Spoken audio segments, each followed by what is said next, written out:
अस्सलाम वालेकुम रहमतुल्लाह।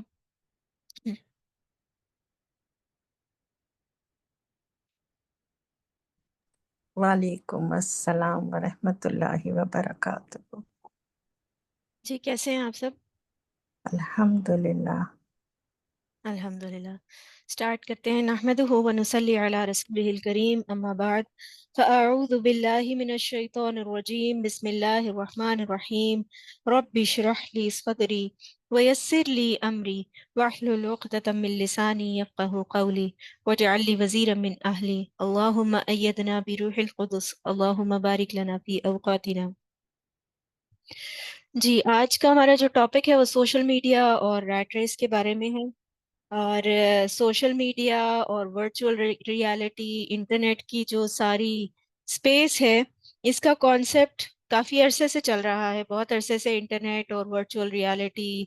और वर्चुअल रियलिटी ये होती है कि जो एक्चुअल रियलिटी नहीं होती है, लेकिन वो इस तरह की स्पेस बनाई होती है कि आप उसमें उसको ऐसे समझते हैं कि जैसे वो एक्चुअल सच में हो रहा है। जैसे कुछ ऐसी गेम्स आ जाती हैं कि जिसमें आप आंखों पे कुछ पहन लेते हैं और उसके बाद आपको ऐसे लगता है कि आप उसी जगह चल फिर रहे हैं जहाँ पे आप गेम खेल रहे हैं। तो ये जो वर्चुअल रियलिटी का कॉन्सेप्ट है, ये काफ़ी अरसे से चल रहा है। और इंटरनेट का कॉन्सेप्ट और सोशल मीडिया का कॉन्सेप्ट, लेकिन रिसेंट कुछ इयर्स में क्या हुआ है कि पहले ऐसा था कि इंटरनेट नया नया आया था। इंटरनेट का इस्तेमाल कम था, लोगों में एक्सेप्टेंस कम थी और एक्सेस भी कम था ऑब्वियसली। इंटरनेट इस्तेमाल करने के लिए मुझे याद है कि वो कार्ड्स मिलते थे एक इंटरनेट के, और वो हमारी हफ्ते में एक ही बारी होती थी। हम जितने भी घर में बच्चे होते थे उनकी बचपन में एक एक एक बारी लगी होती थी कि हर हफ्ते में एक एक बारी होगी सबकी। उसमें एक कार्ड मिलता था हमें, कोई 250 का या 100 रुपए का। और अगर वो डायल अप इंटरनेट होता था, उसमें उसमें फोन इस्तेमाल नहीं किया जा सकता था। अगर फोन इस्तेमाल होता था तो वो कट जाता था। तो उसमें अक्सर ऐसे होता था कि एक दो अटेम्प्ट्स किए, कार्ड खत्म हो गया, या कनेक्ट हो गया, किसी ने फोन उठा लिया, डिस्कनेक्ट हो गया। तो उसमें बहुत दफा एक्सेस का मसला होता था। अब क्या हुआ है रिसेंट ईयर्स में कि ये इंटरनेट का एक्सेस सब में आम हो गया है। और हमारे पास मुख्तलिफ ऐसी एप्लीकेशंस आ गई हैं, ऐसे वेबसाइट्स आ गई हैं जिनको बहुत लोग वाइडली एक्सेस कर सकते हैं। हर एक के हाथ में मोबाइल फोन आ गया है जो कि बटन्स वाला नहीं है जिस तरह हमें पहले हम जिससे फेमिलियर थे, बल्कि वो टच फोन आ गया है। टच फोन पहले बड़ी नई चीज लगता था, अब हर एक के हाथ में होता है। और उस पे जो सोशल मीडिया की एप्लीकेशंस हैं वो अक्सर फ्री होती हैं। उसके ऊपर साइन अप करना और उस पे अकाउंट बनाना और उस पे कंटेंट शेयर करना कोई मुश्किल नहीं रहा किसी के लिए। तो सोशल मीडिया ने एक तरह से हमारी पूरी दुनिया को ट्रांसफॉर्म कर दिया है। जो कम्युनिकेशन का मीडियम है, पहले हम फोन उठाते थे, घर में लैंडलाइन से फोन लगा हुआ था, उसको उठाते थे, दूसरों को फोन करते थे। अब और वो शेयर्ड था। अब हर एक के हाथ में है उसका फोन भी, उसका मैप भी, उसका शेड्यूल, उसका कैलेंडर, उसका शीशा, उसका कैमरा। हर चीज जो है वो एक छोटे से डिवाइस के अंदर उन्होंने कैद कर दिया है। तो इस शिफ्ट के बाद क्या हुआ है कि बहुत ज्यादा सिग्निफिकेंट चेंजेस आए हैं सोसाइटी में। सोसाइटी के बिहेवियर में भी बहुत चेंजेस आए हैं, मेंटल हेल्थ में भी बहुत सारे चेंजेस आए हैं। और ये जो सोशल मीडिया का बहुत ज्यादा इस्तेमाल शुरू हो गया है, इसकी वजह से क्या हुआ है कि हमारी सोसाइटी के अंदर बहुत ज्यादा जहाँ पे बहुत ज्यादा सहूलत हो गई है, वहां पे बहुत ज्यादा खराबियां भी पैदा होना शुरू हो गई हैं। कहते थे ना, कहीं पढ़ा था मैंने कि पहले फोन बंदे होते थे और लोग आजाद थे। अब अब फोन आजाद हैं और लोग बंद गए हैं उसके साथ। तो ऐसा ही कुछ चल रहा है। और उसमें क्या होता है कि खास तौर पे जो यंग यूजर्स हैं उनके अंदर सोशल मीडिया का इस्तेमाल और फोन से एडिक्शन और फोन का इस्तेमाल, वो क्योंकि बहुत ज्यादा बढ़ गया है और वो रियल लाइफ में इंसानों से बात नहीं कर रहे हैं, तो उसकी वजह से बहुत सारी उनको मेंटल हेल्थ इश्यूज भी आ रहे हैं, फिजिकल हेल्थ इश्यूज भी आ रहे हैं। उनके अंदर बहुत सारी सेल्फ एस्टीम की प्रॉब्लम्स भी आ रही हैं। ऐसी प्रॉब्लम्स भी आ रही हैं कि वो जो यंगस्टर्स हैं उनके अंदर डिप्रेशन, एंजाइटी और सुइसाइडल रेट्स जो हैं वो बहुत बढ़ रहे हैं। तो इस किस्म की बहुत सारी खराबियां आ रही हैं। तो इसकी वजह से हमने थोड़ा सा इसको आज डिस्कस करना है कि ये क्या चीज़ है। अल्लाह सुब्हानहु व तआला ने सूरह कहफ में कहा है, वस्बिर नफ्सक मअल्लज़ीना यदऊन रब्बहुम बिलगदाति वल अशी युरीदून वजहा वला तअदु ऐनाका अन्हुम तुरीदु ज़ीनतल हयातिद दुनिया वला तुतिअ मन अग़फलना क़ल्बहु अन ज़िक्रिना वत्तबअ हवाहु व कान अमरुहु फ़ुरुता। और अपने आप को रोक के रखिए उन लोगों के साथ जो अपने रब को सुबह शाम पुकारते हैं उसकी रज़ा हासिल करने के लिए, और अपनी आँखों को उनसे आगे ना जाने दीजिएगा, और कि आप ये चाहने लगे, दुनिया की ज़िंदगी की ज़ीनत चाहने लगें और आप उसके पीछे ना लगें कि जिसका दिल जो है उसको हमने गाफ़िल कर दिया है और वो सिर्फ़ अपनी ख़्वाहिश-ए-नफ़्स को फ़ॉलो करता है और उसका मामला हद से बढ़ा हुआ है। तो अगर हम सोशल मीडिया के ओवरऑल कॉन्सेप्ट को देखें, ओवरऑल यूसेज को देखें, तो क्या हो रहा है वहाँ पे? क्या शेयर होता है? सोशल मीडिया पे मुख्तलिफ प्लेटफ़ॉर्म्स हैं जैसे कि फ़ेसबुक है, जैसे कि इंस्टाग्राम है, टिकटॉक है, इसके अलावा ट्विटर था, ट्विटर चले हमारे मुल्क में आजकल बैन्ड है। इसके अलावा यूट्यूब है जिस पे वीडियोस, कंटेंट वगैरह शेयर किया जाता है। इसी तरह के कुछ और स्नैपचैट है, कोई ऐसे जो प्लेटफ़ॉर्म्स हैं, उनके ऊपर किस किस्म का कंटेंट शेयर होता है। ठीक है, उन पे कोई अच्छी बात भी शेयर हो जाती है, कभी उन पे कोई आयत शेयर कर देता है, कभी कोई उस पे हदीस शेयर कर देता है। कभी उस पे कोई अच्छी बात शेयर कर देता है, कभी किसी को इत्तला देनी होती है तो उसके लिए वो अच्छी चीज़ होती है। आपके कॉन्टैक्ट्स जो आपका फ़ोन नहीं उठा रहे होते, वो आपको बाज़ दफ़ा इन प्लेटफ़ॉर्म्स पे अवेलेबल मिल जाते हैं और आपकी उनसे बात हो जाती है। तो चलें, ये तो सहूलत की बात है, लेकिन इसके अलावा क्या हो रहा है? जो मेजॉरिटी कंटेंट क्रिएटर्स हैं, जो मेजॉरिटी ऐसे लोगों की है कि जिसने इस पे अकाउंट बनाया हुआ है और वो वीडियोज़ और तस्वीरें बना के पोस्ट करते हैं। वो किस चीज़ की वीडियोज़ पोस्ट करते हैं? वो एक इल्यूज़न बनाते हैं इस चीज़ का कि perfect life, perfect health, perfect body image, खूबसूरत तरीन खातून, खूबसूरत तरीन मर्द जिसकी बहुत ही ज़्यादा बहुत अमीर बंदा है, उसके साथ बहुत ही अच्छी उसकी ज़िंदगी गुज़र रही है। परफेक्ट लाइफ़ का एक पूरा वो सीन खींचा जाता है। जिसकी वज़ह से क्या होता है कि जो देखने वाले होते हैं, उनके दिल में हसरत आती है। हसरत भी आती है, नज़र भी लगती है और हर तरह के लोग ऑब्वियसली उसको देख रहे होते हैं। एक क्लिक की तो दूरी पे होता है वो। आप इंटरनेट खोलें तो और आप कोई भी एप्लीकेशन खोलें तो उसके अंदर वो आपको अगर आपने खुद नहीं भी सर्च किया ना तो आपको वो बाज़ दफ़ा रिकमेंड कर देता है। आप जिस किस्म के कंटेंट में इंटरेस्टेड होते हैं ना आपको वो रिकमेंड कर देता है। तो ये आर्टिफ़िशियल इंटेलिजेंस भी इन्वॉल्व हो गई है अब। एक जो मज़ीद हमारे पास टेस्ट आ गया है वो क्या है कि हमारी इंटेलिजेंस जो है वो हम यूज़ नहीं कर रहे हैं, अपनी अकल यूज़ नहीं कर रहे हैं, लेकिन हम आर्टिफ़िशियल इंटेलिजेंस को यूज़ करना शुरू हो गए हैं और उसके जो एल्गोरिदम्स हैं उनको यूज़ करके हम इन एप्लीकेशंस को लोगों के लिए अ, फितना बना रहे हैं। किस तरह बना रहे हैं कि वो लोग क्या करते हैं कि वो ये देखते हैं कि आपने किस कंटेंट को सर्च किया। आपने गूगल पे क्या सर्च किया, लेट्स से आपने अगर कोई सूट खरीदना था, तो आपने उसके ऊपर किसी सूट की वेबसाइट को कोई या सूट्स अवेलेबल इन लाहौर इस तरह लिख के सर्च किया, सूट्स अवेलेबल समवेयर लिख के सर्च किया, तो आपके पास एक लिस्ट ऑफ वेबसाइट्स आ जाएगी। आप उसमें से सर्च करके कुछ ना कुछ देख लें, कभी बंद कर देंगे तो क्या होगा वो आपको नेक्स्ट टाइम आप इंस्टाग्राम खोलेंगे आपको इतने एड्स मिलेंगे कपड़ों की वेबसाइट्स के, कपड़ों के ब्रांड्स के, कि आप सोच में पड़ जाएँगे कि मैं क्या करूँ? इसके अलावा बाज़ दफ़ा ऐसे भी होता है स्मार्टफ़ोन्स है ना ये, बाज़ दफ़ा ऐसे होता है कि आप इसके पास बैठ के बातें कर रहे होते हैं, अपने डिवाइसेज़ के पास बैठ के बातें कर रहे होते हैं। फ़ोन भी होता है उसमें आपका लैपटॉप भी होता है, जो भी आपके डिजिटल डिवाइसेज़ हैं, उसके पास जब आप बैठ के बातें कर रहे होते हैं ना, तो वो आपकी बातों में से ये देखता है कि कौन-सा वर्ड ज़्यादा रिपीट हो रहा है, आप कौन-सा लफ़्ज़ ज़्यादा बोल रहे हैं। और वो आपको उसके इश्तिहार दिखाना शुरू हो जाता है। आपने उस फ़ोन में कुछ ऑन नहीं किया हुआ, आपने फ़ोन बंद करके साइड पे रखा हुआ है और वो फ़ोन आपकी बात सुन के आपको रिकमेंडेशंस दे रहा है। तो ये उसकी जो स्मार्टनेस है, वो हमें कहाँ पे लेके जा रही है। अब इसके बाद क्या होता है जब ये स्मार्टनेस हमें इस तरह की चीज़ें दिखाती है, इस तरह की पोस्ट्स दिखाती है, ऐसे लोगों के पास लेके जाती है, जिनके अकाउंट्स पे लेके जाती है, जो बड़ी फ्लैशी किस्म की ज़िंदगी गुज़ार रहे होते हैं, तो क्या होता है?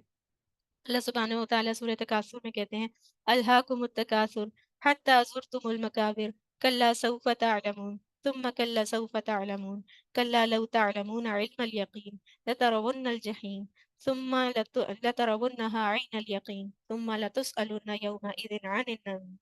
तो अल्लाह ताला क्या कहते हैं कि दुनिया की जिंदगी की जो ये दौड़ है, ये जिस रैट रेस की हम बात कर रहे हैं, इसने तुम्हें मशगूल कर रखा है, यहाँ तक कि तुम अपनी कब्रों तक जा पहुंचते हो। और हरगिज नहीं, अनकरीब तुम जान लोगे, अनकरीब तुम जरूर जान लोगे, फिर तुम अनकरीब जरूर जान लोगे। और तुम इल्म यकीन के साथ जान लोगे, लतरवुन्नल जहीम। और तुम देख लोगे किसको? जहन्नुम को। तुम लतरवुन्नहा ऐनल यकीन, तो उसके बाद फिर तुम यकीन की आंख से देख लोगे। पहले तुम्हें सिर्फ उसका इल्म था, अब तुम इसका ये आंख से देख के यकीन हो जाएगा। तुम लतुसअलुन्ना यौमइज़िन अनिन नईम, और उसके बाद तुम उस दिन जरूर नेमतों के बारे में सवाल किए जाओगे। तो हमें दुनिया की जिंदगी में जितनी भी नेमतें मिली हैं, हम उन पे इतने ज्यादा मशगूल ना हो जाएं कि हमारा ये अंजाम हो जाए, कि हम यहाँ तक उसमें मशगूल हो जाएं कि हमें आखिरत की कोई फिक्र ही ना रहे, और हम वहां तक जा पहुंचे। हमारे साथ क्या हो रहा है? ये सोशल मीडिया में जो रेस लगी हुई है एक, ये जो सोशल मीडिया हमें जिस रेस में शामिल करना चाह रहा है, वो कौन सी रेस है? जो ये ऐसी रेस है कि जिसमें आपने अपने आप को उससे बहुत, आपने अपनी वो इमेज दिखानी है जो हम बचपन में फेरी टेल्स में सुना करते थे। ये एक शहजादी थी, उसका एक बड़ा सा महल था, उसके पास बड़े खूबसूरत कपड़े थे, उसके पास खाने को बड़ा कुछ था, उससे सारे प्यार करते थे, उसको सारे सर आंखों पे बिठाते थे। उसकी शादी बादशाह से, बादशाह बहुत नेक था, बहुत हैंडसम था, बहुत खूबसूरत था, और उसका महल भी बहुत खूबसूरत था। तो ये सारी इमेज जो वहाँ पे बन रही है, वो इसके ऊपर बेस करके फेरी टेल इमेज आपको दिखाई जा रही है। लेकिन क्या इसके पीछे बैठे हुए कंटेंट क्रिएटर बिल्कुल ऐसे ही होते हैं? वो ऐसे नहीं होते हैं, वो अपनी ज़िंदगी को झूठ करके दिखा रहे हैं, और उसके अंदर बहुत सारे वो इन्वॉल्व होते हैं, फ़िल्टर्स इन्वॉल्व होते हैं, बहुत सारी स्क्रिप्टिंग इन्वॉल्व होती है, बहुत सारी ऐसी चीज़ें इन्वॉल्व होती हैं जो हमारी नज़रों से नहीं गुज़रती, और अगर हम इल्म नहीं रखते, लेट्स से हमारे बच्चे जो हैं, जो कि अभी इमैच्योर माइंड्स के साथ इसको देख रहे हैं, उनके ज़हनों पे ये क्या असर डालती है? ये जो परफेक्ट लाइफ़ का जो एक कॉन्सेप्ट है, वो उनके ज़हन पे क्या असर डालती है? जो देखने वाला है उसके ज़हन में ये फीलिंग ऑफ इनएडिक्वेसी लाती है। ये लो सेल्फ एस्टीम लेके आती है कि ये इसके पास इतना कुछ है, मेरे पास ये कुछ नहीं है। मैं इतना कुछ हासिल नहीं कर सकती। ये इतना कमा रहा है, और कुछ नहीं तो इस बात का ख़्याल आएगा कि ये इस इतना कमा रहा है इस प्लेटफ़ॉर्म से, इसके इतने फॉलोअर्स हैं और मेरे इतने फॉलोअर्स नहीं हैं, या मैं तो ऐसा काम कर ही नहीं सकती। इसने ये काम कंटेंट क्रिएशन स्टार्ट किया और इसके देखो कितने फॉलोअर्स हो गए और इसको पैसे मिलते होंगे और मुझे पैसे नहीं मिलते। तो बहुत सारी कॉम्प्लेक्सेस हैं जो इससे हमें मिलते हैं, और बहुत सारे ऐसे इंडिविजुअल्स होते हैं जिसके अंदर सोशल मीडिया की एडिक्शन आती जा रही है। उसमें नौजवान भी हैं, उसमें बड़े बड़े लोग भी हैं। हमें क्या होता है कि हम जब हम फ़ोन खोल के स्क्रॉलिंग शुरू करते हैं, तो हमारे पास इतनी ज़्यादा एक नई दुनिया निकल आती है उसके अंदर से। आप किसी भी चीज़ पे सर्च करें या आप किसी भी प्लेटफ़ॉर्म पे जाएँ, तो उसमें एक नई तरह के पहल आपने ऊपर से अगर आपने 2-3 जगह पे अकाउंट बनाया हुआ है, तो पहले फ़ेसबुक पे नोटिफ़िकेशन चेक की, फिर इंस्टाग्राम पे नोटिफ़िकेशन चेक की, फिर फलानी जगह पे नोटिफ़िकेशन चेक की। फिर ये चेक किया कोई नई रील्स तो नहीं आई हुई, कोई नई वीडियो तो नहीं आई हुई, कोई नया मैसेज तो नहीं आया हुआ।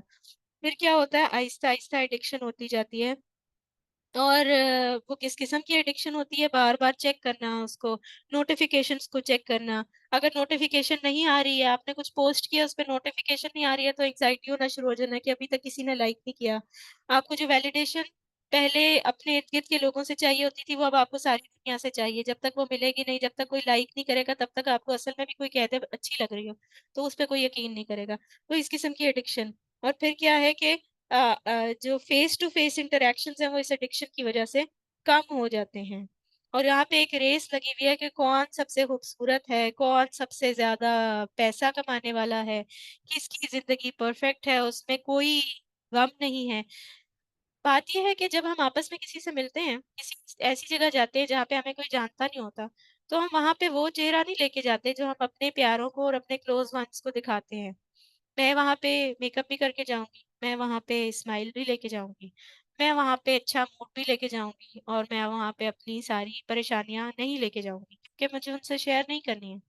तो मैं जब वहाँ जाके उनसे स्माइल करके अच्छे से मिल के आऊँगी, तो वो बंदा ये सोचना शुरू कर दे कि इसकी ज़िंदगी में तो कोई गम ही नहीं है। तो ये तो फिर उसकी गलती हुई ना। लेकिन जिस तरह से सोशल मीडिया पे ये चीज़ें दिखाई जाती हैं, उसके साथ क्या होता है कि हमारी जो यंगस्टर्स हैं, उनके ज़हनों में इनसिक्योरिटीज़ पैदा हो जाती हैं। तिरमिज़ी की हदीस है, अबू हुरैरा रज़ी अल्लाह तआला अन्हु से रिवायत है, नबी सल्लल्लाहु अलैहि वसल्लम ने फरमाया कि अल्लाह सुब्हानहु व तआला ने कहा था, ए इब्ने आदम, अपने आप को मेरी इबादत के लिए आज़ाद कर लो, अपनी इबादत के मेरी इबादत के लिए फ़ारिग कर लो। मैं तुम्हारे सीने में गिना भर दूँगा और तुम्हारे फ़क्र को दूर कर दूँगा, और अगर तुमने ऐसा नहीं किया तो फिर मैं तुम्हारे हाथों को प्रॉब्लम से भर दूँगा, परेशानियों से भर दूँगा, और तुम्हारी फ़क्र को दूर नहीं करूँगा। ये गलती से 2 बार पेस्ट हो गई है। तो ख़ैर, अबू हुरैरा रज़ी अल्लाह तआला अन्हु ने से ये रिवायत है, और ये हदीस कुदसी है। हदीस कुदसी ये होती है कि जो अल्लाह ताला की बात होती है और वो नबी सल्लल्लाहु अलैहि वसल्लम की ज़बानी बताई जा रही होती है।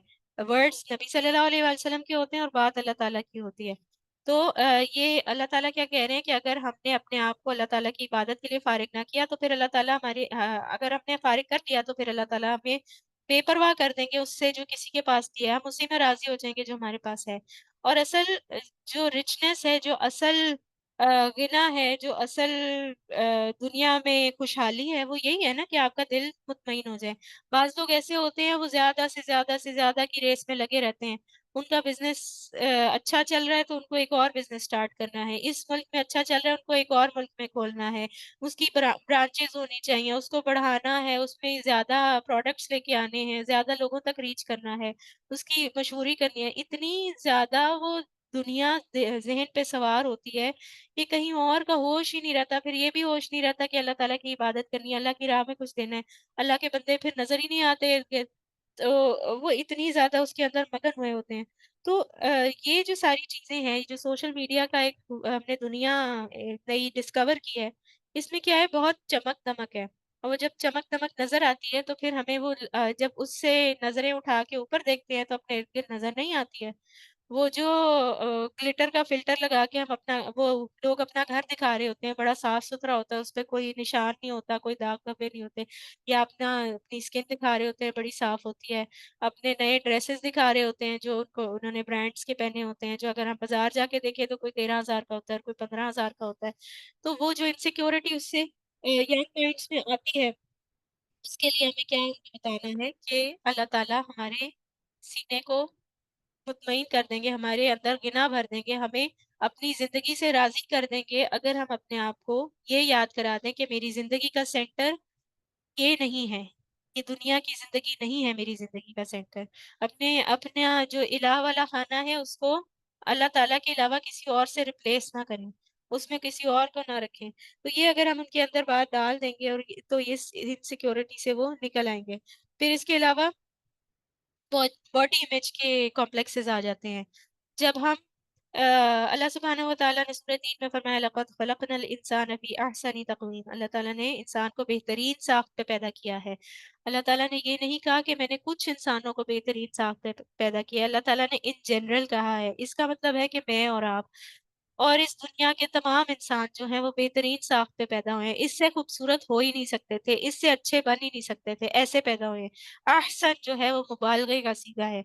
बेहतरीन साख़्त पे, ऐसी साख़्त हो ही नहीं सकती थी कि कोई और बना सकता, ऐसी साख़्त हो ही नहीं सकती थी। और हम क्या करते हैं, हम सोशल मीडिया पे जाते हैं और वहाँ पे जाके लोगों को देखते हैं, और उसके बाद शीशा देखते हैं, और उसके बाद कहते हैं मैं मोटी हो गई हूँ, मेरी नाक मोटी हो गई है, मेरी नाक ऐसी होनी चाहिए थी, मेरी आँखें ऐसी होनी चाहिए थी, मेरी चिन जो है वो इस तरह की नहीं है, पॉइंटेड नहीं है जैसी उसकी है, मेरी कमर इतनी पतली नहीं है, मैंने ये काम करना है, मैंने वो काम करना है, मैंने अपने फेस में ये चेंजेस कराने हैं, मैंने हेयर एक्सटेंशंस लगवानी है, मैंने क्या क्या तो कुछ आपको नहीं फ्लॉ नज़र आता अल्लाह की इस अहसनी तक़वीम में, जो बेस्ट अल्लाह ताला प्राइड ले रहे हैं आपकी तकलीफ में, और आप क्या कर रहे हैं, उसमें से नुक्स निकाल रहे हैं किसी की फ़िल्टर ज़दा पोस्ट देख के।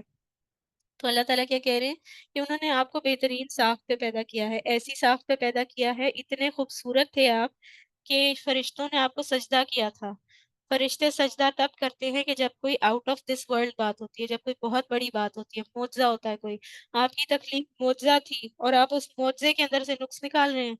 आप ये कह रहे हैं कि आपकी नाक मोटी है, और आपकी चिन जो है वो आपकी जॉ लाइन नहीं सही नज़र आ रही, इसलिए आपको प्लास्टिक सर्जरी की ज़रूरत है, या आपको कोई ऐसा वो क्रीम लगाने की ज़रूरत है क्योंकि आपका रंग काला है। अल्लाह ताला ने तो हर रंग में खूबसूरती रखी है। ये स्टैंडर्ड किसने बनाया है कि सिर्फ जो जिसका रंग फेयर होगा वो प्यारा है और जिसका रंग फेयर नहीं होगा वो प्यारा नहीं है। ये स्टैंडर्ड किसने बनाया है कि जो फेयर होगा वो फेयरेस्ट ऑफ देम ऑल का कॉन्सेप्ट किसने बनाया है? हमने खुद ही बनाया है ना, इंसानों ने बनाया है, अपने लिए खुद ही आजमाइशें पैदा की हैं। और फिर जो स्टोरीज शेयर की जाती है, बच्चों से जो कंटेंट शेयर किया जाता है, उसमें भी इस तरह की बहुत सारी बातें बताई जाती हैं। तो बॉडी इमेज कॉम्प्लेक्सेस, कोई पतला हो गया है, कोई मोटा हो गया है, किसी को कुछ करवाना है अपने फेस पे, किसी को अपना रंग गोरा करवाना है, किसी को अपने बाल ज्यादा करवाने हैं, लंबे करवाने हैं, किसी को बाल किसी तरह कटवाने हैं। और इस सब के लिए चाहे आपकी ज़िंदगी में रिसोर्सेज़ होते हैं ना, आप एक अजीब तरह के इनसिक्योरिटी और डिप्रेशन में का शिकार रहते हैं और आपको चाहे सारी दुनिया भी आके बता दे अलग से कि आप खूबसूरत हैं, आप उस बात पे यकीन नहीं करते, आप अपने आप उस बात पे यकीन करने को तैयार ही नहीं होते क्योंकि वो अंदर की इनसिक्योरिटी जो पैदा हो गई है। फिर इसके अलावा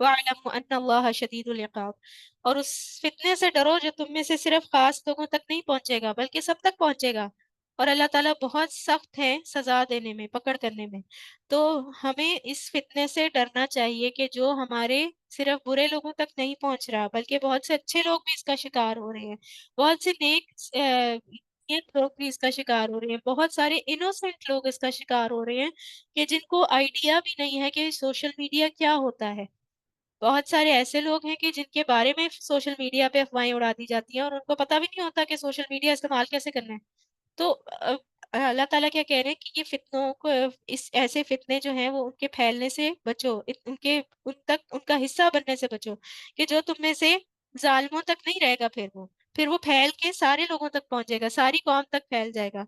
तो हमें उस फ़ितने को रोकने की कोशिश करनी चाहिए, हमें उस फ़ितने को अपनी नेक्स्ट जनरेशन को उससे बचाने की कोशिश करनी चाहिए, उनको उन कॉम्प्लेक्सेस से बचाने की कोशिश करनी चाहिए कि जो इसकी वजह से हमारी सोसाइटी में आते जा रहे हैं। और इसकी वजह से क्या हो रहा है, ये जो इनसिक्योरिटीज़ हैं, ये जो हमने पिछली उसमें पॉइंट में डिस्कस किया, इनसिक्योरिटीज़ की बात की। इन इनसिक्योरिटीज़ से कौन फ़ायदा उठा रहे हैं इवेंचुअली?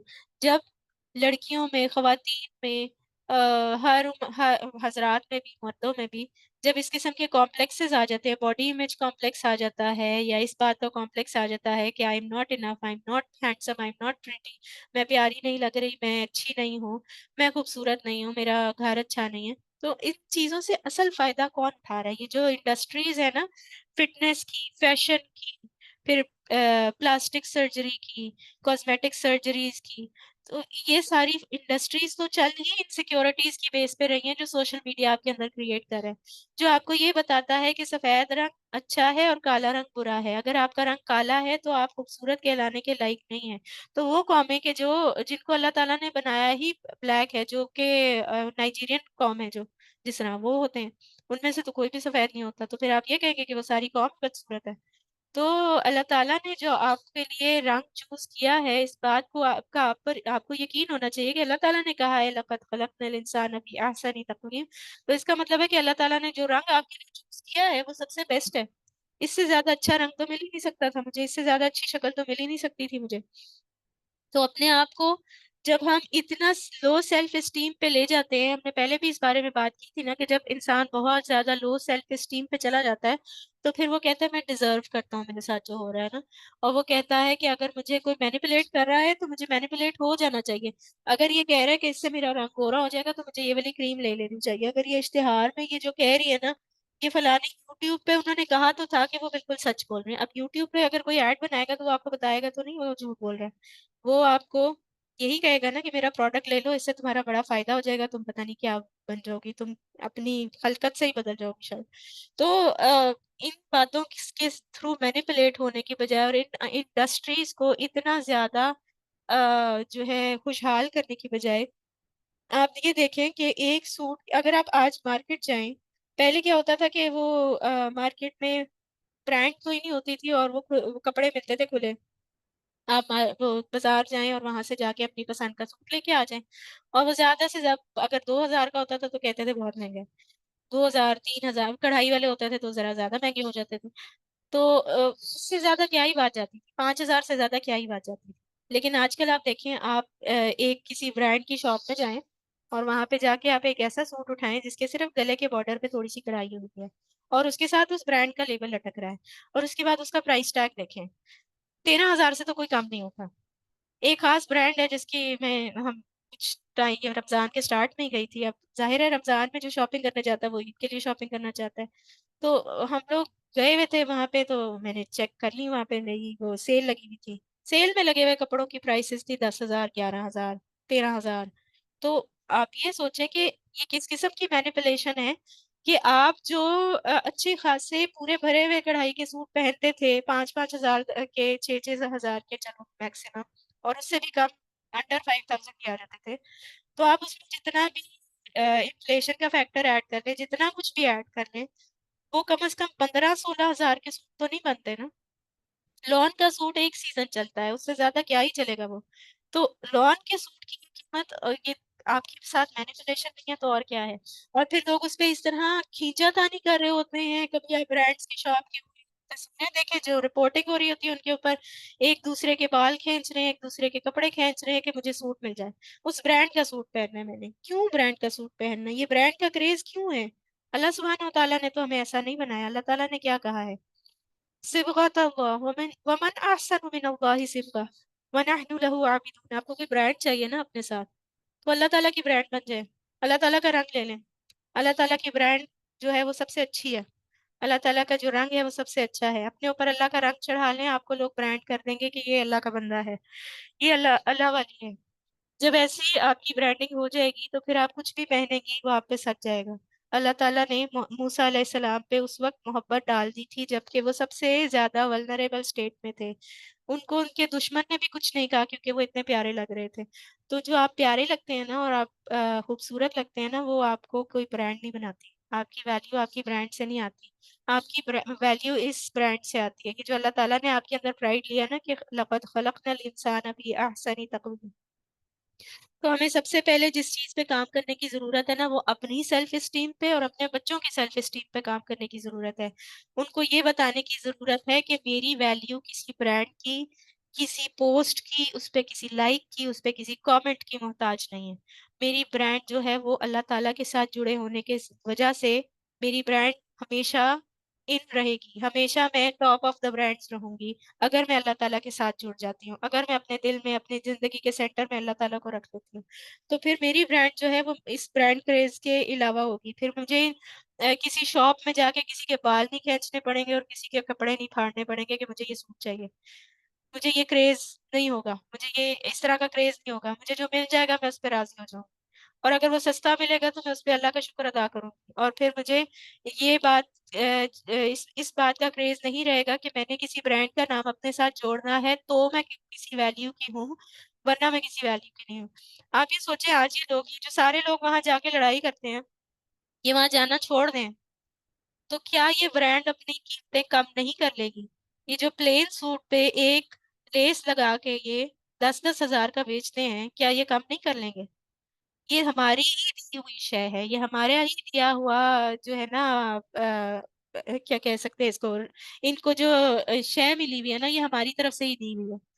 हमारा ही दिया हुआ कॉन्फिडेंस है इनको, जो ये कुछ भी प्राइस लिख देते हैं और उसके ऊपर अपना टैग लगा देते हैं।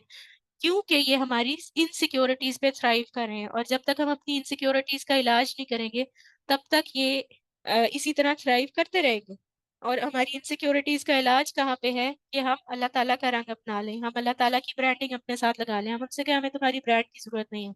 मैं कोई भी कपड़ा पहन लूंगी जो, आपको कपड़े की पहचान है तो आप अच्छा कपड़ा कहीं से भी खरीद सकते हैं। मैं वो कपड़ा पहन लूंगी जिसकी कोई ब्रांड नहीं होगी, जिसके ऊपर कोई किसी डिजाइनर का नाम नहीं लिखा होगा, और वो देखने में अच्छा होगा और उसका कपड़ा अच्छा होगा, तो मैं अल्लाह का शुक्र अदा करूंगी और उसको ले लूंगी। तो आप किसी ऐसी चीज में राजी हो जाएंगे इसलिए क्योंकि आपको ये पता चल जाएगा कि आपको लोगों से वैलिडेशन लेने की जरूरत नहीं है। ये काम हम क्यों करते हैं? क्यों हम एक दूसरे के ऊपर चढ़ के दुकान में घुस के वो सूट लेने की कोशिश करते हैं? क्योंकि हमें लोगों से वैलिडेशन चाहिए। क्योंकि मैंने वो पहन के ईद पे इतरा के फिरना है और सबको बताना है कि ये मैंने इतने हजार का जोड़ा लिया था इस ब्रांड से। इसलिए मैं ये इस खींचातानी में पड़ी हुई हूँ, इसलिए मैं इस रैट रेस में पड़ी हुई हूँ। फिर जो सोशल मीडिया पे कमेंट्स आते हैं, हमें वैलिडेशन चाहिए होती है ना, तो हम क्या करते हैं, अपनी पिक्चर्स पोस्ट करते हैं, अपने खाने की पिक्चर्स पोस्ट करते हैं, अपने घर की पिक्चर्स पोस्ट करते हैं, घर में कोई तब्दीली की उसकी पिक्चर पोस्ट कर दी, कोई खाना बनाया उसकी पिक्चर पोस्ट कर दी, कोई अपनी तैयारी बड़ी अच्छी लगी उसकी पिक्चर पोस्ट कर दी। तो उससे क्या होता है, कमेंट्स आते हैं बहुत सारे। और कमेंट्स किस तरह के आते हैं, बाज दफा अच्छे आते हैं, बाज दफा बुरे आते हैं। बाज लोग आपसे जेलस होते हैं, नजर लगाते हैं आपको। बाज लोग आपकी वो जो कमेंट्स, वो जो आपकी पोस्ट होती है, हो सकता है आपको भी कोई इनसिक्योरिटी हो जाए उसको पोस्ट करते हुए, आप भी उसमें फिल्टर लगा दें। फिल्टर तो हम लगाते ही है ना, लाइटिंग अच्छी नहीं थी पीछे से, या मेरी स्किन पे ये क्या निशान सा नजर आ रहा है, ये दाना निकला है, चलो स्किन को थोड़ा सा ब्लर आउट कर दो, ऐसा कोई फिल्टर लगा दो, ग्लो वाला फिल्टर लगा लेते हैं। तो ये फिल्टर्स लगा के क्या होता है, आपकी हकीकत जो है वो लोगों की नज़र में ग्लोरीफाई हो जाती है। आपकी जो रियलिटी होती है वो उसको उस तरह से नज़र नहीं आती कि जिस तरह से एक्चुअली होती है। और फिर क्या होता है कि हर एक उसको उसको देख के माशाल्लाह नहीं कहेगा, हर एक उसको देख के तारीफ नहीं करेगा। बाज़ लोग उसको देख के हसरत करेंगे, और बाज़ लोग उसको देख के जेलस होंगे, और बाज़ लोग उस पे बुरे-बुरे कमेंट्स करेंगे। और ऐसा हो सकता है कि आप कोई पोस्ट करें और उस पे कोई अच्छा कमेंट ना आए, उस पे कोई लाइक ना आए। फिर क्या होगा, आपको वो जो वैलिडेशन चाहिए थी, वो जो आपको नशा लगा हुआ था वैलिडेशन का, वो वैलिडेशन जो आपको मिल नहीं रही है, तो फिर क्या होगा, उसके बाद फिर डिप्रेशन होना शुरू हो जाएगा, मायूसी होनी शुरू हो जाएगी। क्योंकि असल में रियल लाइफ लोगों से तो हमने पूछना नहीं है, रियल लाइफ लोगों से तो हमने इंटरेक्ट नहीं करना, अपनी फैमिली से हफ्ता हफ्ता बात नहीं करेंगे। लेकिन या बात करेंगे भी तो जरूरत की बात करेंगे, ये काम हो गया, ये काम कर दिया, ये काम मैं करने जा रही हूँ। तो इस किस्म की बातों के अलावा तो कोई काम ही नहीं है हमारा, हम अपनी फैमिली से फेस टू फेस बात करें। उन लोगों से बात करने का मजा आता है ना जो ऑनलाइन है, नजर भी नहीं आते, और उनको तारीफें भी बड़ी करते हैं, और वैलिडेशन भी मिल जाती है, डोपामाइन भी मिल जाती है। तो और फिर मैं किस तरह के कमेंट्स कर रही हूँ ऑनलाइन। तो नबी सल्लल्लाहु अलैहि वसल्लम, हजरत अबू हुरैरा से रिवायत है, नबी सल्लल्लाहु अलैहि वसल्लम ने फरमाया कि तुम्हें पता है कि असल बैंकरप्ट कौन है, असल जो नुकसान में आदमी है वो कौन है। तो उन्होंने कहा है, या रसूल अल्लाह, हम में से बैंकरप्ट वो है जिसके पास कोई प्रॉपर्टी ना हो, जिसके पास कोई माल ना हो। तो नबी सल्लल्लाहु अलैहि वसल्लम ने कहा कि मेरी उम्मत में बैंकरप्ट वो है कि दिवालिया वो शख्स हो गया है कि जो अल्लाह के पास क़यामत के दिन अपनी नमाज और अपनी ज़कात लेके आएगा, लेकिन उसने किसी को गाली दी होगी, किसी को गलत अक्यूज किया होगा, किसी पे गलत इल्जाम लगाया होगा, किसी का माल खाया होगा, किसी के साथ कोई ज्यादती की होगी। तो क्या होगा कि उसके सारे जो रिवॉर्ड्स हैं वो उन लोगों में डिस्ट्रीब्यूट हो जाएंगे, और उसके जो ये गुनाह है वो उसको दिए जाएंगे, और उसको फिर जहन्नुम में फेंक दिया जाएगा। यानी कि वो इतनी नेकियां लेके आया था कि अगर वो नेकियां उसके पास ही रहती तो वो उसको शायद उसकी बुराइयों से बढ़ जाती और वो जन्नत में चला जाता। लेकिन क्योंकि उसने किसी की गीबत की थी, किसी का माल खाया था, किसी के साथ ज्यादती की थी, तो उसकी वो सारी नेकियां उसमें डिस्ट्रीब्यूट हो जाएंगी, और वो क्या हो जाएगा, वहां पे उस दिन खड़े खड़े दिवालिया हो जाएगा। तो असल जो दिवालिया होना है वो तो ये है कि आप नेकियों से खाली हो जाएं। तो जब आप ऑनलाइन कमेंट करते हैं तो उस टाइम पे, इस टाइम को, इस चीज को याद रखा करें। जब आप किसी पोस्ट पे कमेंट करते हैं, जब आप ऑनलाइन कोई इंटरेक्शन करते हैं, जब आप ये कोई एप्लीकेशन खोलते हैं और उस पे किसी की पोस्ट पे कोई हर्टफुल कमेंट करना चाहते हैं, तो उस वक्त भी ये बात सोच लिया करें। क्योंकि सिर्फ हम नहीं होते कि जिनके पोस्ट पे कमेंट हो रहे होते हैं, हम भी तो दूसरों की पोस्ट पे कमेंट कर रहे होते हैं ना, और फिर हम उनको गालियां भी निकालते हैं, हम उनको बुरा भला भी कहते हैं, हम उनको शो ऑफ भी कहते हैं। तो ये जो सारी बातें हैं, इसमें हमें क्लियर रहना चाहिए कि हम जो बात कर रहे हैं, हम जो काम कर रहे हैं, उसके बारे में हमें क्लियर होना चाहिए कि हम कहाँ पे कर रहे हैं। रिजवाना, हम एंड पे कमेंट्स लेते हैं इंशाल्लाह, आप अपने पास नोट कर लीजिए, मुझे जरूर याद कराइएगा कि आपने इस हदीस के बारे में कमेंट करना है। जी, आगे चलते हैं।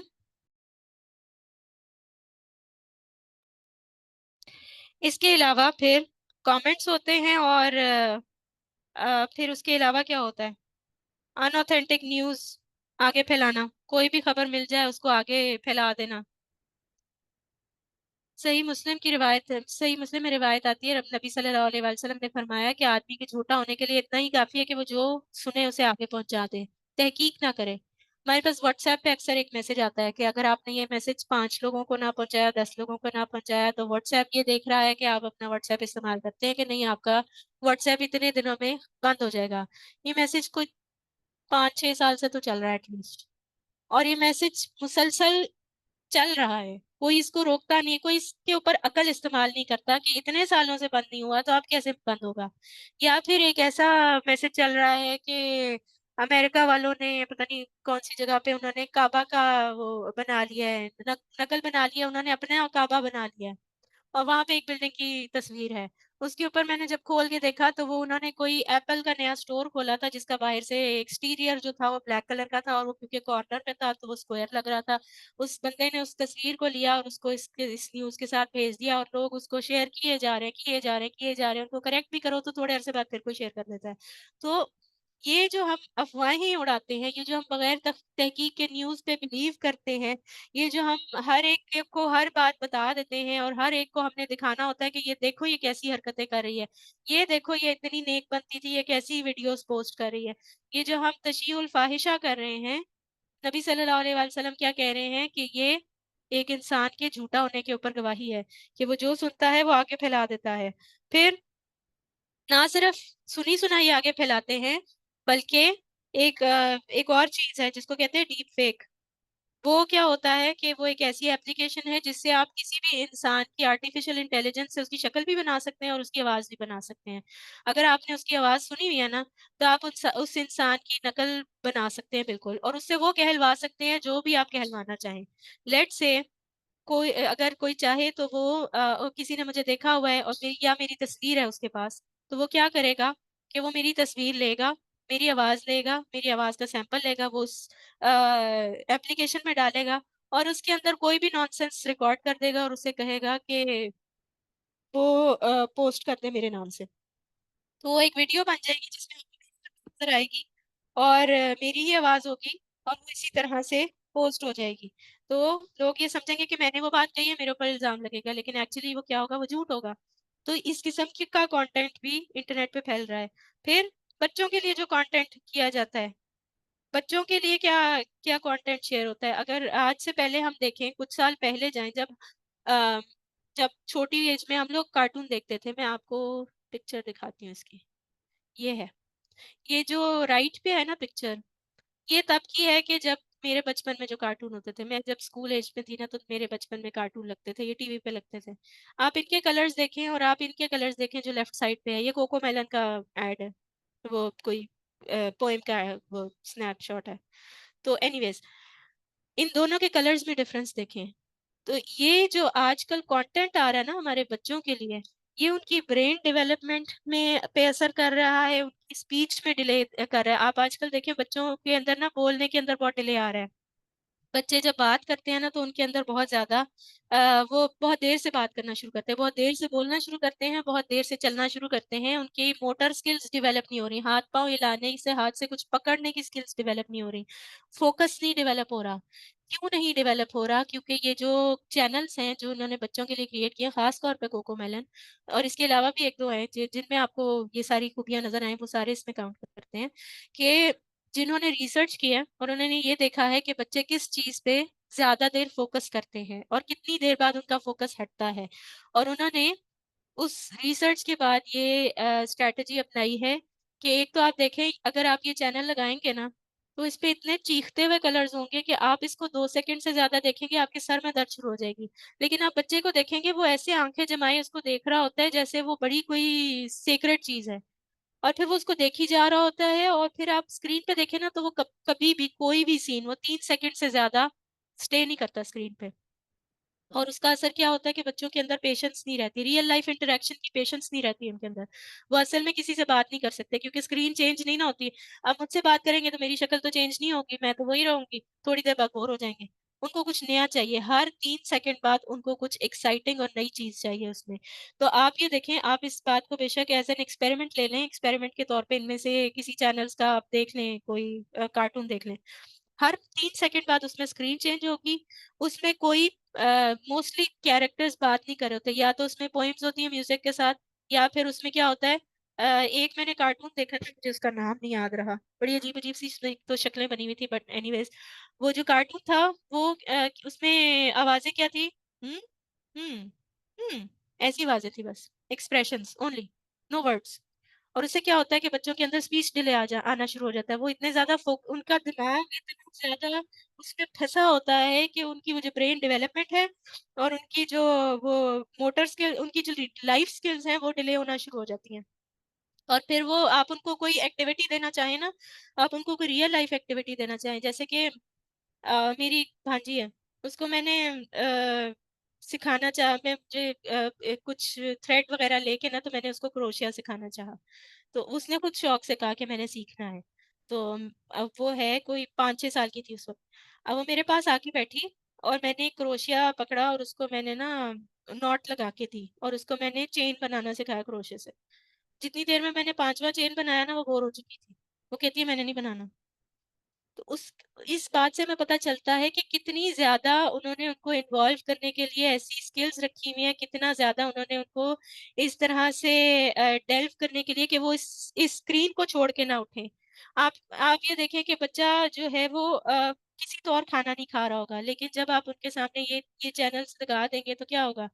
उसका मुँह खुद ही खुल जाएगा और फिर उसको पता नहीं होगा कि वो क्या खा रहा है। उसको कहेंगे चबा लो, वो चबा लेगा। जो आप उसको कमांड देंगे वो कर लेगा, लेकिन उसका ब्रेन उसी तरफ लगा हुआ है। वो अपने दिमाग से सोच के कुछ नहीं कर रहा, वो खाने को एन्जॉय नहीं कर रहा, वो आप अपनी एनवायरनमेंट को के बारे में लापता है, लाइल में उसके इर्द-गिर्द क्या हो रहा है, उसको कुछ नहीं पता। वो है और ये कार्टून है।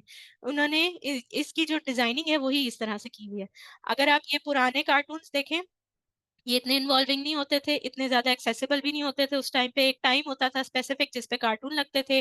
बहुत ज़्यादा अच्छी वो जो क्वालिटी है स्क्रीन की वो भी नहीं होती थी।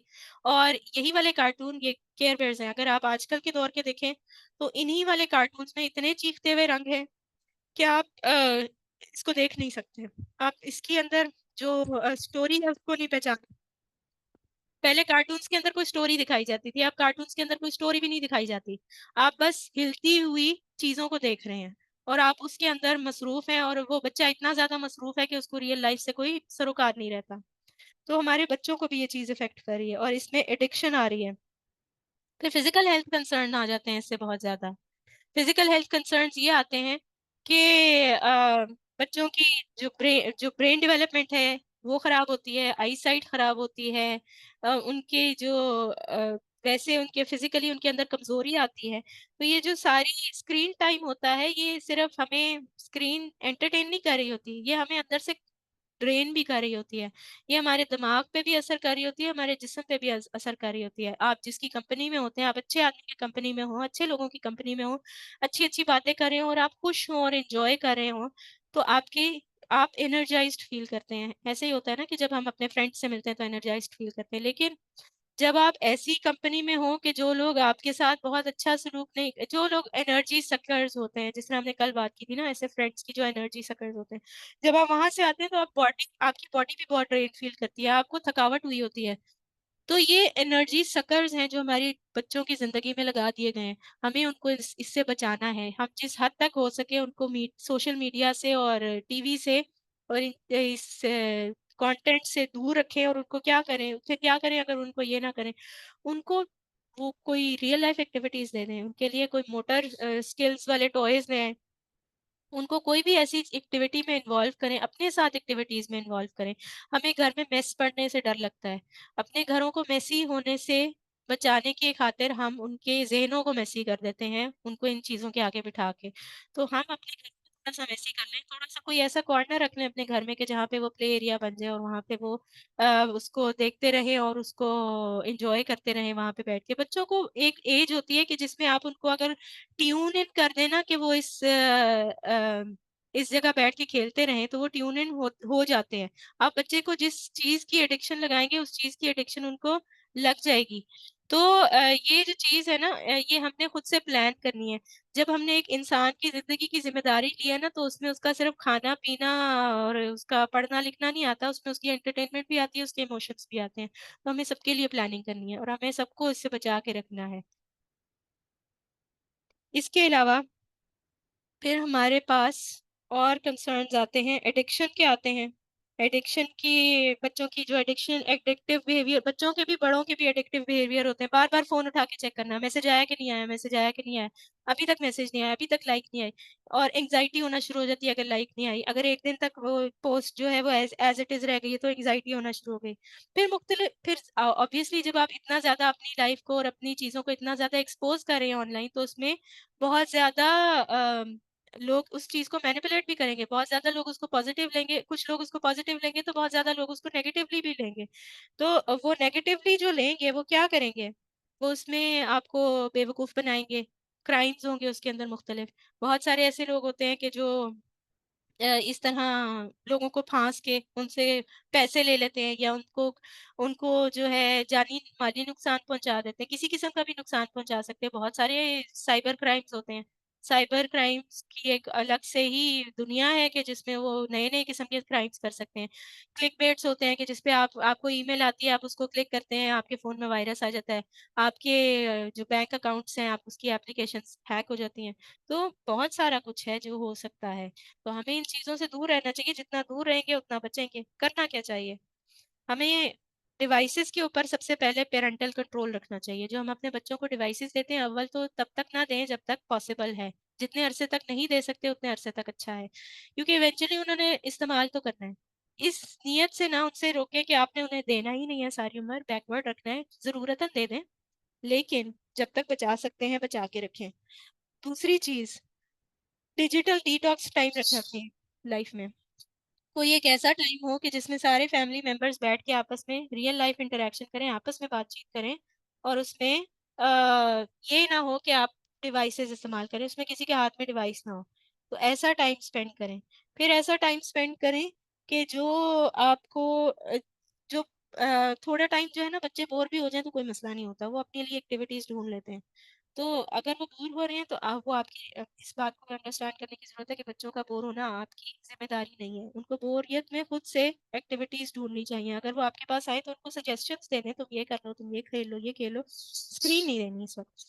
कोई थोड़ा टाइम हो जिसमें स्क्रीन ना मिले उनको, थोड़ा सा टाइम हो जिसमें स्क्रीन मिल जाए, और फिर बाकी का टाइम हो जिसमें स्क्रीन ना मिले। कोशिश करें उनका ज्यादा वक्त ऑफ द स्क्रीन गुजरे। और फिर अपना टाइम, उसके लिए आपको क्या करना पड़ेगा, अपना भी ज्यादा टाइम ऑफ द स्क्रीन गुजारना पड़ेगा। जो आपका काम का टाइम है उसके लिए तो ठीक है, लेकिन उसके अलावा जो टाइम है उसको ऑफ द स्क्रीन गुजारें। फिर फेस टू फेस इंटरेक्शंस बढ़ाएं, ऐसी एक्टिविटीज बढ़ाएं जिसमें लोग लोग बैठे और बातें करें आपस में।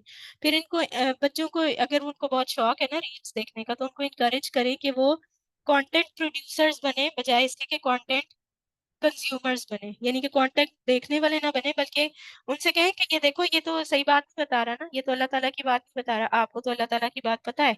तो आप ऐसी पोस्ट बनाओ, मुझे ऐसी पोस्ट बना के दो कि जो मैं इस अकाउंट पे लगाऊं, कि जिसमें अल्लाह ताला की बात की गई हो, अल्लाह ताला के बारे में लोगों को बताते हैं।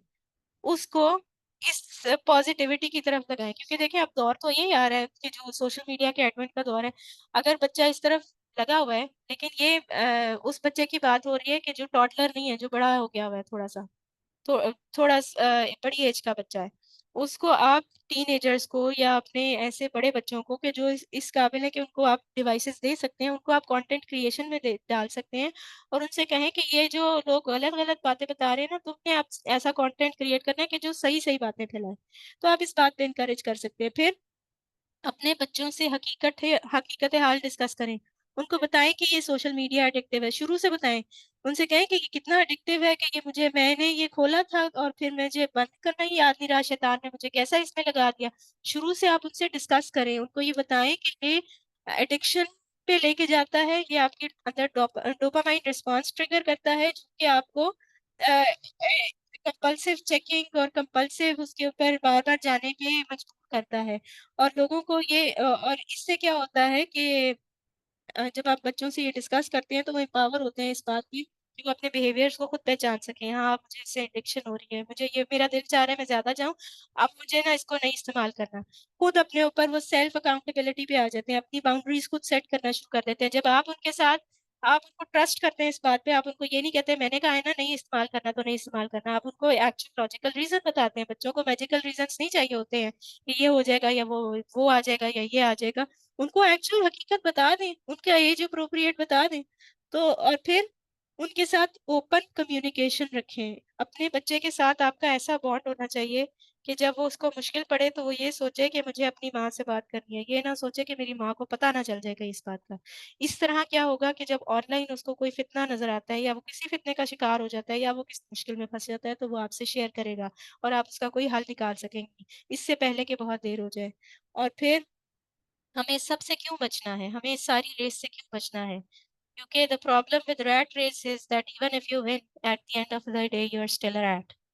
तो हमें रैट बनने से बचना है। हम इंसान हैं, अल्लाह ताला हमें इंसान ही बना के रखे हैं और अल्लाह ताला हमें अपने दीन से जोड़े रखे और इन फितनों से बचा के रखे और इन प्लेटफ़ॉर्म्स को सही डायरेक्शन में यूज़ करने की तौफ़ीक अता फ़रमाएँ और ऐसे इंडिविजुअल्स को रेज़ करने की तौफ़ीक अता फ़रमाएँ कि जो इन इन फितनों से बच के सही ज़िंदगी गुज़ारने के काबिल हों।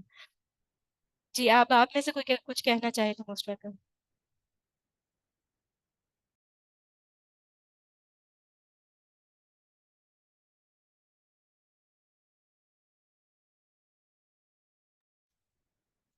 दरमियान में एक हैंड रेज़ हुआ था, आई थिंक वो तो ड्रॉप हो गई हैं। आप में से अगर कोई कुछ कहना चाहे तो मोस्ट वेलकम।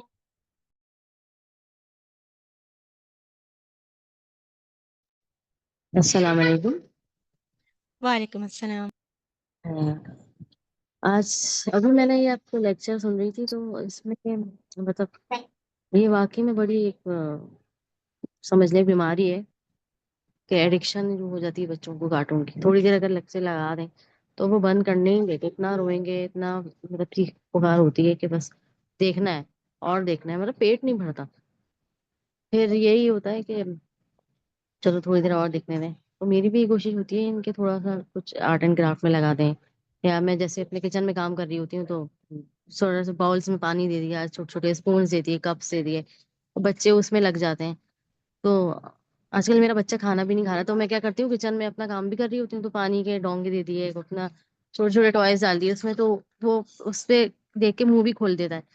तो मैं टीवी पे जब चलता है ना तो मैं बंद करवा देती हूँ खाते खाने में ना, कि कोई भी खाना खाते हुए टीवी नहीं देखेगा। क्योंकि जब मेरी बेटी छोटी थी तो उसको ना तकरीबन समझे 1 साल मतलब अपसेट था स्टमक उसका, तो मैं कई दफा डॉक्टर को लेके गई के पास ले गई तो वो भी डॉक्टर भी परेशान हो गए। तो उन्होंने मुझे एक बात कही कि आप टीवी दिखाती हैं? तो मैंने कहा जी। मतलब खाते में कह रहे हैं बिल्कुल भी टीवी ना दिखाएं, उनका स्टमक डाइजेस्टिव सिस्टम चलता ही नहीं है, उनको नहीं पता वो क्या खा रहे हैं। और वो मतलब फिर वो ज़ाहिर है वो उस हिसाब से नहीं होता ना, उनका माइंड ही एक्सेप्ट नहीं कर रहा कि मैं खा रहा हूँ, या रोबोट बने हुए हैं वो। तो काफी ज्यादा मुझे उस बात से फर्क हुआ, तो मैं अपने बच्चों को जब टीवी चलता है ना तो मैं मतलब कहती हूँ कि खाते में कोई टीवी नहीं देखेगा। एक लिमिटेड टाइम जैसे थोड़ा सा बना लिया इनका मैंने कहा मैं ये शेयर करूँ। आपने एक जो बात करी थी ना उससे मुझे याद आया। जी, ये अच्छी स्ट्रैटेजी है माशाल्लाह। एटलीस्ट खाने के टाइम पे टीवी नहीं लगा हो तो ये अच्छी स्ट्रैटेजी है। और अगर आप उसको खाने के टाइम से हटा रही हैं और आप और एक्टिविटीज का इजाफा किए जा रही हैं ना तो इंशाल्लाह आहिस्ता आहिस्ता वो उससे हट जाएंगे। दुआ भी करें उनके लिए, सिर्फ इस पे ना रहें बल्कि दुआ भी करें। जी इंशाल्लाह कोई मखसूस हुआ जो बच्चों के लिए जैसे होती है। वैसे तो मैं काफी ज्यादा पढ़ती हूँ तो प्लीज वो भी शेयर करिएगा। बच्चों का हमने जिस दिन डिस्कशन किया था उस दिन हमने बच्चों के बारे में काफी जो दुआएं थी वो डिस्कस की थी ना। तो वैसे जो फितनों के बारे में दुआएं हैं, जो मसनून दुआएं हैं, वो भी आप पढ़ सकते हैं। आ, मैं शेयर भी कर दूंगी कुछ इंशाल्लाह। जी जी सना।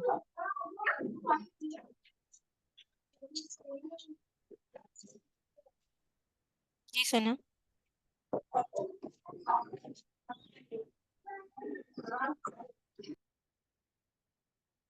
जी, कोई और कुछ कहना चाहेगा?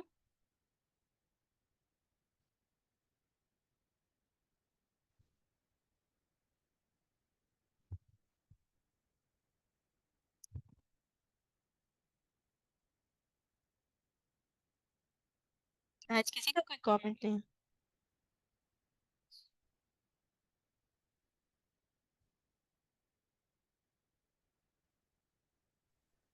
असल बात ये है कि हर चीज़ के आपके पॉजिटिव और नेगेटिव दोनों ही जो हैं वो चीज़ें होती हैं, लेकिन अब ये है कि ये एक सबके हाथ में आ गया है।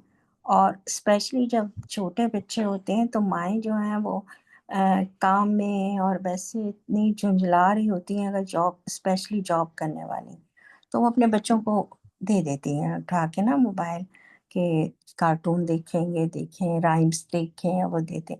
अब वो बच्चे इस कदर आदी हो चुके हैं, ये नहीं होते तो वो चीख-पुकार होती है, अब उनके पास भी इतना टाइम नहीं होता। तो ये जो बच्ची ने पहले बताया है, इस तरह आपको जो है बच्चों को कंट्रोल करना होगा, अपना टाइम भी देना होगा, अपना वक़्त भी देना होगा। ख़ैर हमारे ज़माने में तो ये चीज़ें इतनी नहीं थीं, तो अल्लाह का शुक्र है, लेकिन ज़ाहिर है जो बच्चे छोटे आ रहे हैं, बच्चों के बच्चे हैं, वो हैं, लेकिन ये है कि अब हम मतलब हमारे हाथ में है, लेकिन अल्लाह उस तरफ डालता ही नहीं कि किसी और चीज़ की तरफ देख लें। कहीं हाथ होता है तो आपका लगता है कि अच्छा कोई किसी का लेक्चर है इस्लामिक, किसी का वो है, किसी मतलब दिल ही नहीं करता, पता नहीं। मैं तो कहती हूँ बहुत बड़ी ब्लेसिंग है ये कि किसी ना कोई इस तरह के फैशन शो, ना कोई जो है वो उस तरह, बस थोड़ा-सा अगर आप कुकिंग की कोई रेसिपी देख लें तो देख लें, वरना जो है वो नहीं होता। लेकिन ये है कि डायरेक्शन इससे बहुत हासिल भी हुआ है, नॉलेज, क्योंकि हम हम घर में बैठे हुए लोग हैं, हमें पहले दीन की इतनी अवेयरनेस नहीं थी, कुछ नहीं पता था। अब क्लासेस होती हैं, लेक्चर्स होते हैं, देखते हैं कितनी चीज़ें हमारी, हम दूसरों को भी फिर बताते हैं दूसरों। अच्छा, दूसरा ये कि अब इतने गलत मैसेजेस सेंड होते हैं। अभी कुछ दिन पहले मेरे पास किसी का मैसेज आया और वो था रफ़ी उस्मानी का, तो उसमें उन्होंने वज़ीफ़े लिखे हुए थे कि ये वज़ीफ़े पढ़ें तो बच्चों की शादी, और जिन्होंने भेजा वो भी बहुत मज़हबी थी। तो मैंने जब वो देखा, एक तरह नज़र डाली, तो मैंने कहा ये मैं मान ही नहीं सकती कि ये इस तरह के ये कि वज़ीफ़े इनके इस तरह के हैं, उन्होंने कहा है। तो उसके बाद फिर तकी उस्मानी का एक वो था, तो उन्होंने कहा मैंने तो आज तक किसी कभी वज़ीफ़े का कहा ही नहीं कि ये वज़ीफ़े या लोग सोशल मीडिया पे डाल देते हैं, तो कितनी गलत ये कितनी है, मतलब है कि बात को बगैर तहकीक के फैलाना नहीं है, बात को बढ़ाना नहीं है, और हमारा मीडिया और सोशल मीडिया यही सब कुछ कर रहा है। तो अल्लाह देखिए मियाँ वो तो कर रहे हैं, लेकिन हम उसमें लाइल्म होके अपना रोल प्ले कर रहे हैं। बिल्कुल, तो बिल्कुल, एक तो ये है ना कि आपको पता है और आप जानबूझ के कर रहे हैं, और एक आपको बिल्कुल, पता भी नहीं है और आप उसका इल्म भी नहीं हासिल कर रहे, आप उसकी तहकीक भी हाँ, नहीं कर रहे और आप आगे भेजे बिल्कुल, जा रहे बिल्कुल, हैं। बिल्कुल, बिल्कुल। तो वो हमें अल्लाह के यहाँ झूठा लिखवा रहा है और हम उसमें उस फितने में पड़े जा रहे हैं। बिल्कुल, तहकीक ही नहीं है, आपके पास तहकीक यहाँ पे मौजूद है। आप 3-4 स्कॉलर को सुन लें बैठ के, और वो कर लें कि क्या चीज़ सही है, क्या नहीं। इतनी गलत, फिर ये आप हदीसें होती हैं या कुछ इस तरह के वज़ीफ़े होते हैं, 10 लोगों को पहुँचाएँ तो आपको ये अब लोग भेजे जा रहे हैं उसी को नेकी समझ के जो है वो। तो अब वो सही है, गलत है, वो तहकीक नहीं होगी। ऐसे ही है। जी, किसी और का कोई कमेंट है?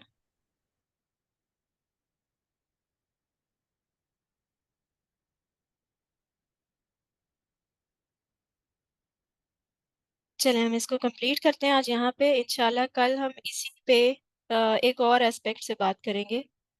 थोड़ा डिफरेंटली देखेंगे इन चीज़ों को, और एक और फितना जो हमें इसके थ्रू मिल रहा है उस पे बात करेंगे। सुब्हानक अल्लाहुम्मा व बिहम्दिका अशहदु अल्ला इलाहा इल्ला अंता अस्तगफिरुका व अतूबु इलैक। अस्सलामु अलैकुम व रहमतुल्लाह। वालेकुम अस्सलाम वरहमतुल्लाहि वबरकातुहू।